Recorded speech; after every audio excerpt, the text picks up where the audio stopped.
കഴിവറണോമാരെ ഇനി ഒരു അച്ഛനും വേണ്ടി ചവിട്ടി പണ്ടം പൊട്ടിക്ക് ഞാൻ. അവനൊരു അടികാരൻ. സിനിമയിലല്ല നീ ജീവിതത്തിൽ അടിക്കൊണ്ടിട്ടുണ്ടാ നത്തോലി. നാടകം കളിക്കുന്നവൻ എന്താടാ കുഴപ്പം? 2.5 മണിക്കൂർ തട്ടേക്കരുന്ന് ഡയലോഗ് തെറ്റാതെ പറയാൻ പറ്റണോ നിനക്കൊക്കെ? കണ്ടിടുന്നീയൊക്കെ നിന്നെയൊക്കെ ഒടേതമ്പുരാൻ ഭൂമിയിലോട്ട് സിനിമാക്കാരായിട്ടൊക്കെ ഇറക്കിയതല്ലേ? സിനിമാക്കാർക്ക് എന്താണ് 2 കൂടുതലുണ്ടോ?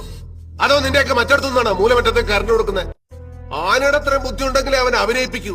എന്നാ അബ്ദുൽ കലാമിനെ വിളിച്ച് അഭിനയിപ്പിക്കടാ. ചാൻസ് തണ്ടിയും തെറികെട്ടും തെണ്ണിച്ചും തന്നെയാണ് എല്ലാവരും സിനിമാക്കാരനായിട്ടുള്ളത്. അല്ലാതെ നീയൊക്കെ വീട്ടിൽ ചെന്ന് ഏത് നടനാടാ നടനാക്കിയത്? തിന്ന് എല്ലിന്റെ കയറിയപ്പോ നിനക്കൊക്കെ ചാൻസ് വെച്ച് വരുന്നവരോടൊരു പോയി ഞാൻ ഈ ഊത്തവരിലേക്ക് ഞാൻ എന്റെ പൂഞ്ഞാണി വല്ല ചെയ്തത്.